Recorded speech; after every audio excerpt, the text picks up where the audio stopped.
January 1945. The forests of the Ardennes are silent beneath a heavy blanket of snow.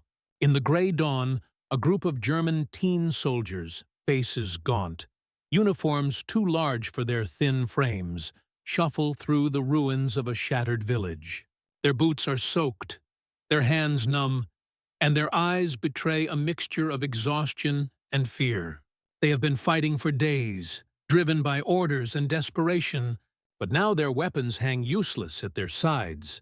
Suddenly, the distant thump of American artillery fades, replaced by the crunch of boots on ice.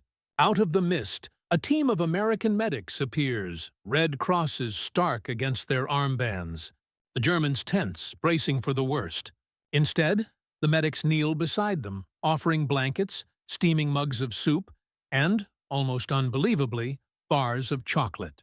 The youngest German, barely 16, stares in disbelief as a medic wraps him in a wool blanket and presses a piece of chocolate into his trembling hand. For a moment, the war recedes. The boys are silent, stunned by the unexpected kindness of their enemy. In the cold, a fragile warmth begins to grow, one that will linger long after the guns fall silent. By the winter of 1944-1945, the Third Reich was collapsing. The Allied armies had broken through the Normandy beaches, swept across France, and now pressed against the borders of Germany itself. The Wehrmacht, once the most feared fighting force in Europe, was battered and depleted. In a desperate bid to hold the line, the Nazi regime turned to its last reserves, the youth. Boys as young as 15 were conscripted into the Volkssturm, the People's Storm, and the Hitlerjugend, the Hitler Youth. These teenagers, some still in school, were handed rifles and sent to the front. Their training was minimal, their uniforms often ill-fitting, and their equipment a patchwork of whatever could be scavenged from the ruins of earlier battles. Many had never fired a shot in anger before being thrust into the chaos of the Ardennes, the Hurtgen forest, or the outskirts of Aachen. The psychological toll was immense. Nazi propaganda had filled these boys with stories of heroism and sacrifice, but the reality of war was far different. Hunger, cold, and exhaustion gnawed at their resolve. Letters home, when they could be written, spoke of fear and confusion. Some clung to the ideals they had been taught. Others simply tried to survive from one day to the next. The Battle of the Bulge, launched in December 1944, was Hitler's last gamble. German forces, including many teenage conscripts, surged through the snow-covered forests of Belgium and Luxembourg, hoping to split the Allied lines and force a negotiated peace. The offensive caught the Americans off guard, but the initial success soon gave way to disaster. The German advance stalled, supply lines broke down, and the weather turned against them. By January, the tables had turned. Thousands of young German soldiers found themselves cut off, surrounded, and facing the grim prospect of surrender. For these teenagers, capture was a moment of terror.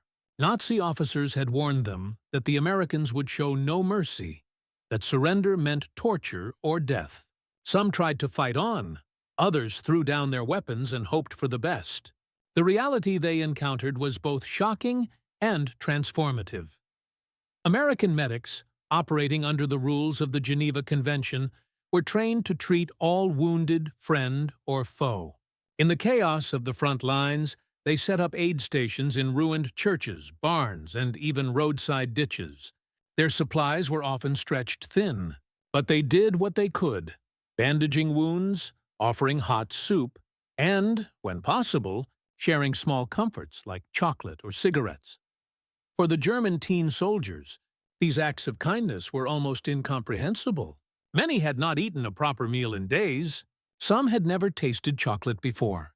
The warmth of a blanket, the taste of soup, the gentle touch of a medic's hand, these things cut through the fear and propaganda, leaving the boys silent and stunned.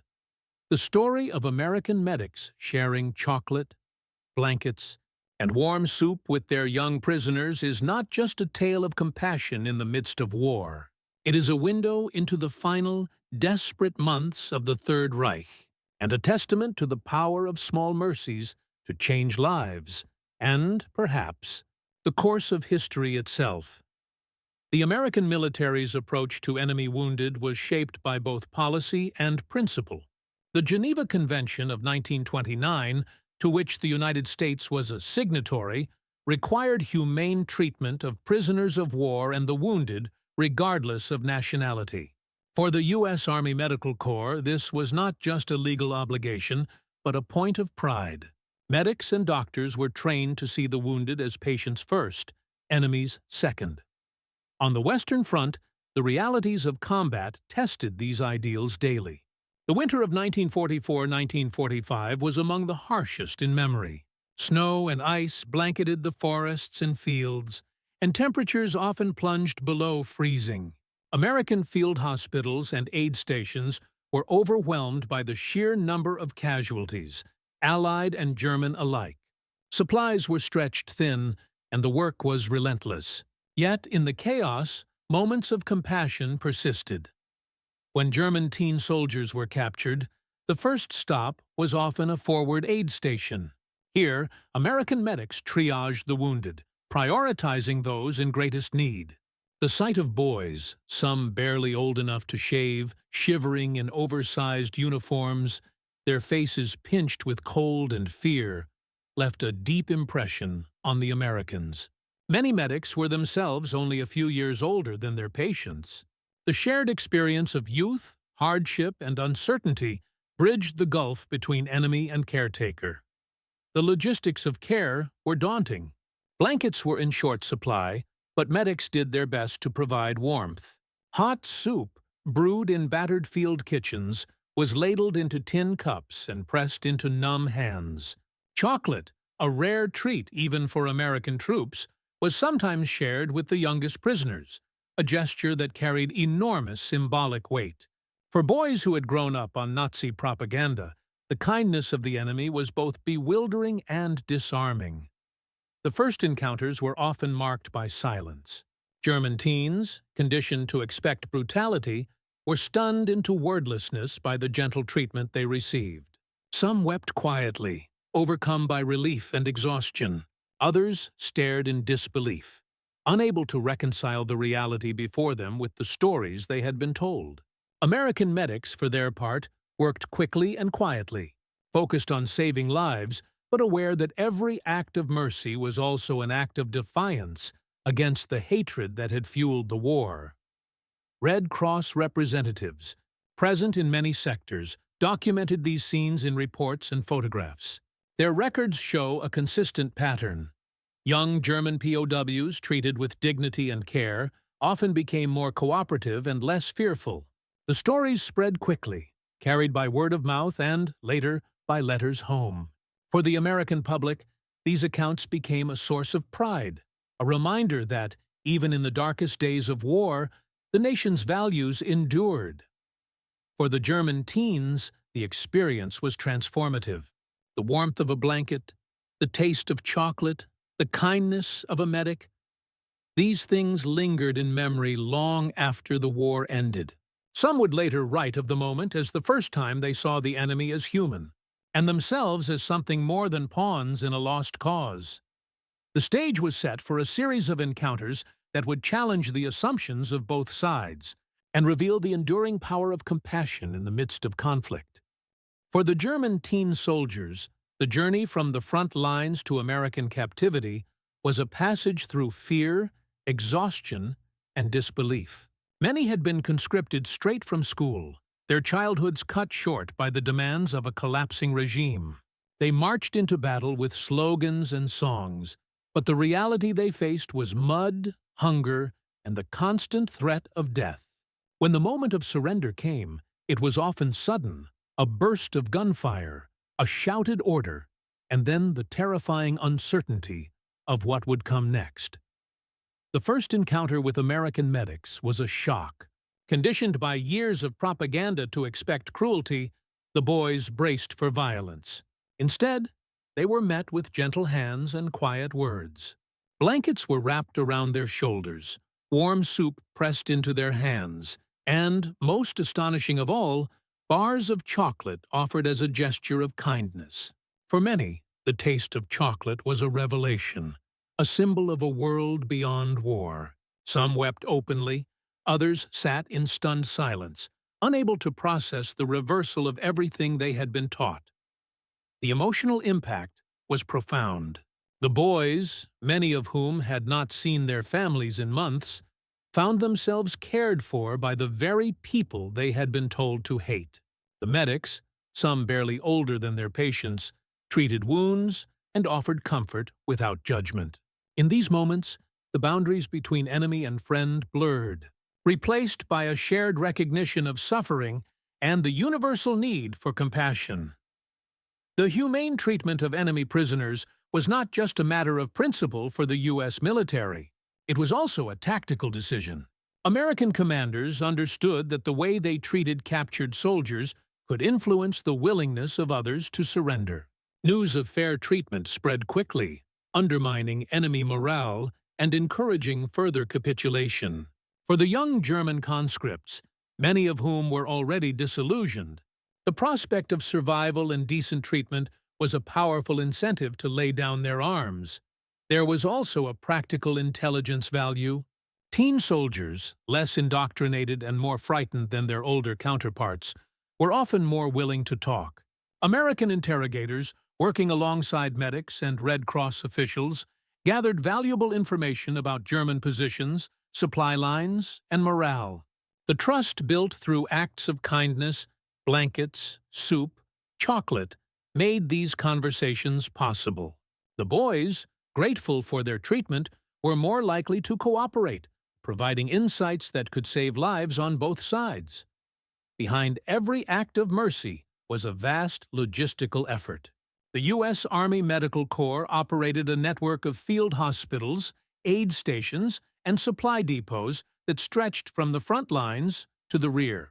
Medics carried basic supplies, bandages, morphine, sulfa powder, in battered satchels, while larger units maintained stocks of blankets, food, and medical equipment. The challenge was immense, moving supplies through mud, snow, and enemy fire, ensuring that every wounded soldier, American or German, received care. Food was a particular challenge. Rations were designed for American tastes and nutritional needs, but medics quickly learned to adapt. Soup, easy to digest and warming in the cold, became a staple. Chocolate, included in American rations as a morale booster, was shared with the youngest prisoners as a gesture of goodwill. Blankets, always in short supply, were rationed carefully. But medics made sure that the most vulnerable, teenagers, the wounded, the frostbitten, were given priority. The result was a system that, while imperfect, reflected the best of American ingenuity and compassion. The field hospitals became places of healing, not just for bodies, but for spirits broken by war. For the German teen soldiers, the experience was transformative, a first glimpse of a world where kindness could exist even in the midst of chaos. The humane treatment of German teen POWs was not left to chance. American commanders, from battalion surgeons to division generals, issued clear orders. Enemy wounded were to be treated with the same care as their own.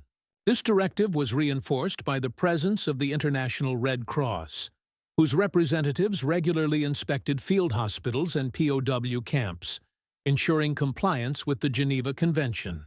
Reports of mistreatment were investigated swiftly, and any violations were met with disciplinary action. For many American officers, the sight of boys in enemy uniforms was a sobering reminder of the war's cost. Some had sons of their own, not much younger than the prisoners in their care. Their leadership set the tone for the medics and guards, encouraging empathy and restraint. In after-action reports and personal letters, officers described the emotional impact of caring for wounded teenagers, how it challenged their assumptions about the enemy and deepened their commitment to the rules of war. German officers, on the other hand, faced a crisis of authority. Many had been ordered to fight to the last man, and some viewed surrender as a betrayal. Yet, as the reality of defeat became undeniable, Even the most hardened commanders recognized the futility of further resistance. Some tried to maintain discipline among their young charges, insisting on military decorum even in captivity. Others, overwhelmed by the collapse of the front, simply faded into the background, leaving the boys to fend for themselves. For the German teen soldiers, surrender was fraught with shame and fear. Nazi ideology had glorified sacrifice and condemned capitulation as cowardice. The Hitler Youth, in particular, had been indoctrinated with stories of heroic last stands and the supposed brutality of the enemy. To lay down their arms and accept help from Americans was, for many, an act of desperation. The reality of Allied compassion was a profound shock.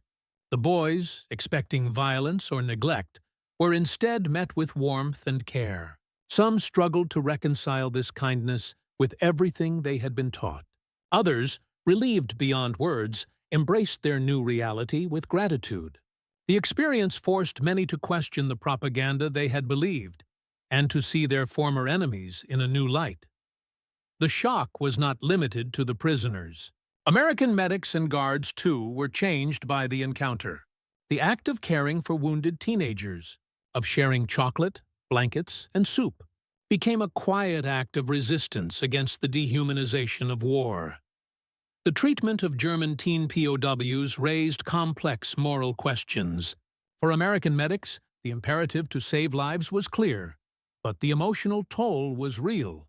Some struggled with resentment, especially after witnessing the devastation wrought by German forces. Others found solace in the act of healing, seeing it as a way to reclaim their own humanity. The U.S. military recognized the propaganda value of these acts of mercy. Photographs of American medics tending to young German prisoners were published in newspapers and magazines, countering enemy narratives and bolstering support for the war effort at home.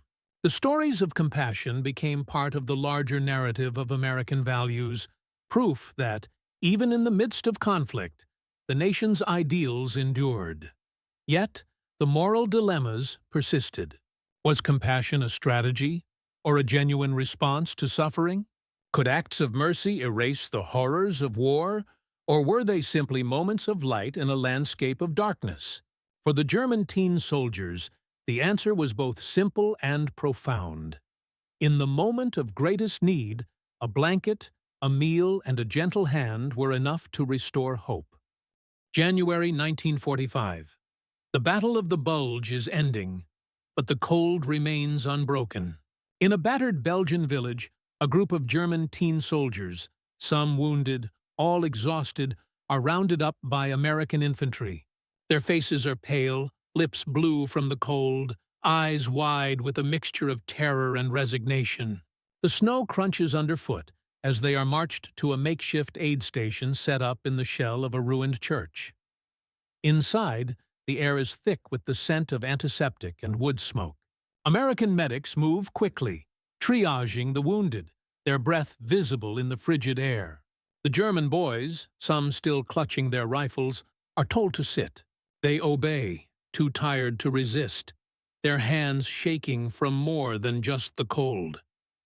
A medic, barely older than the prisoners, kneels in front of the youngest, a boy of 15, his uniform several sizes too large. The medic gently removes the boy's gloves, revealing frost-bitten fingers. He wraps them in a wool blanket, then pours a cup of steaming soup and presses it into the boy's hands. The boy stares at the cup, then at the medic, as if unable to believe what is happening. Nearby, another medic breaks a bar of chocolate in half and offers it to two boys huddled together for warmth. The boys hesitate, glancing at each other, then accept the chocolate with trembling hands. One bites into it, his eyes filling with tears. For a moment, the war is forgotten. The boys are silent, stunned by the unexpected kindness of their captors. The scene repeats itself throughout the aid station. Blankets are draped over shoulders, wounds are cleaned and bandaged, and every boy is given something hot to eat. The medics work with quiet efficiency, their faces set with determination and compassion. They speak softly, using simple German phrases or gestures to reassure the prisoners. The boys, still wary, begin to relax. Some weep openly, overcome by relief and exhaustion. Others sit in silence, staring at the floor, the weight of the moment settling over them. Outside, the snow continues to fall, muffling the sounds of war. Inside, the only noise is the clink of tin cups and the low murmur of voices. The American officers watch the scene, their expressions a mix of pride and sorrow. They know that these boys, once their enemies, are now simply children in need of care. As night falls, the aid station grows quiet. The boys, wrapped in blankets and warmed by soup and chocolate, drift into uneasy sleep. The medics, exhausted but satisfied, sit by the fire, sharing stories of home and wondering what the future will bring. For the German teen soldiers, the day marks a turning point, a moment when fear gave way to hope, and the enemy became a lifeline. The memory of that night will linger long after the war is over. For the boys, it is the first time they have seen the enemy as human. For the medics, it is a reminder of the power of compassion to heal even the deepest wounds. The days that followed the first night in the American aid station brought a slow but unmistakable transformation. The German teen soldiers, who had arrived shivering and silent, began to emerge from their shock. The initial disbelief at their treatment, blankets, chocolate, and warm soup gave way to a cautious sense of safety. The medics, now familiar faces, checked wounds each morning, offered gentle encouragement, and made sure every boy had something to eat. For many of the young prisoners, the experience was surreal. They had been taught to expect cruelty, to fear the enemy as a monster. Instead, they found themselves cared for by men who, in another world, might have been their classmates or neighbors. The language barrier remained, but gestures and kindness bridged the gap. Some medics learned a few words of German, enough to ask about pain or offer reassurance. The boys, in turn, began to respond, first with nods and shy smiles, then with halting words of thanks. The American officers overseeing the camp noticed the change. Discipline problems were rare. The boys followed instructions, helped each other, and even assisted the medics with simple tasks. The atmosphere, while still marked by the uncertainty of war, was one of quiet cooperation. The Red Cross inspectors, making their rounds, noted the good health and morale of the prisoners. Their reports praised the American staff for their remarkable humanity and efficiency. Letters home from the medics and guards described the impact of these days. "We have a group of German kids here," one wrote, "and it's hard to see them as the enemy. They're just boys, scared, hungry, and grateful for a warm place to sleep." For the American public, stories like these became a source of pride, a reminder that the nation's values endured even in the darkest times. For the German teens, the days in the aid station became a turning point in their understanding of the world. The taste of chocolate, the warmth of a blanket, the kindness of a stranger, these things lingered in memory, challenging everything they had been taught. Some began to question the propaganda they had grown up with. Others simply felt relief that the war, at least for them, was over. As the boys recovered, some were transferred to larger POW camps in the rear. There, the routines of captivity took over: roll calls, work details, and the slow passage of time. But the memory of those first days in American hands remained vivid. For many, it was the first time they had been treated with dignity since leaving home. The friendships formed in the aid station, both with fellow prisoners and with their American caretakers, became a source of strength in the months that followed. The medics, too, were changed by the experience. The act of caring for enemy youth, of seeing fear dissolve into trust, left a lasting impression. Some kept in touch with former prisoners after the war, exchanging letters and photographs. Others carried the memory as a quiet counterpoint to the violence and loss that defined so much of their service. The story of the German teen, soldiers, and the American medics became part of the larger narrative of the war's end. It was a story told in letters, remembered in memoirs, and, in time, recounted in history books. It stood as a testament to the power of compassion to bridge even the deepest divides, and to the possibility of healing in the aftermath of conflict. As spring approached and the snow began to melt, the boys looked to the future with a mixture of hope and uncertainty. The war was not yet over, but the worst was behind them. In the warmth of the aid station, they had found not just shelter, but a glimpse of a world where enemies could become caretakers, and where mercy could change the course of a life. As the front lines shifted east and the war in Europe neared its end, the German teen soldiers who had experienced American care were moved from frontline aid stations to larger, more permanent POW camps. The transition was jarring. The camps were crowded, the routines strict, and the uncertainty of the future weighed heavily on every prisoner. Yet, for those who had first encountered the Americans as patients rather than captives, the memory of blankets, chocolate, and warm soup remained a source of comfort. Repatriation was a slow and complex process. The Allies, working with the Red Cross and international agencies, began to process the return of prisoners as soon as hostilities ceased in May 1945. For the youngest POWs, special attention was given to their health and psychological well-being. Medical officers conducted thorough examinations, and many boys were given extra rations and clothing before being sent home. The American authorities documented these efforts in detailed reports, noting the remarkable resilience of the teen prisoners and the positive effects of humane treatment. For the German boys, the journey home was filled with mixed emotions. Letters and memoirs from the period reveal a deep sense of relief at having survived, but also anxiety about what awaited them in a defeated and devastated Germany. Some feared being seen as traitors for having surrendered. Others worried about the fate of their families, or about the stigma of having been a prisoner. Stories of American kindness traveled with them. In the barracks and on the trains, boys recounted the first moments of capture, the shock of being offered food, the warmth of a blanket, the taste of chocolate after weeks of hunger. These stories, quietly shared among friends and sometimes with family, became a counter-narrative to the tales of brutality and vengeance that circulated in post-war Germany.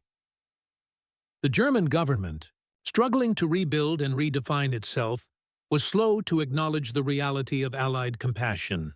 Official statements focused on the suffering of the German people, and the experiences of POWs were often left out of the national conversation. Yet, the Red Cross and international observers continued to highlight the humane treatment of young prisoners, using their stories as examples of the potential for reconciliation and healing. For the American medics and officers, the memory of those days lingered long after the war.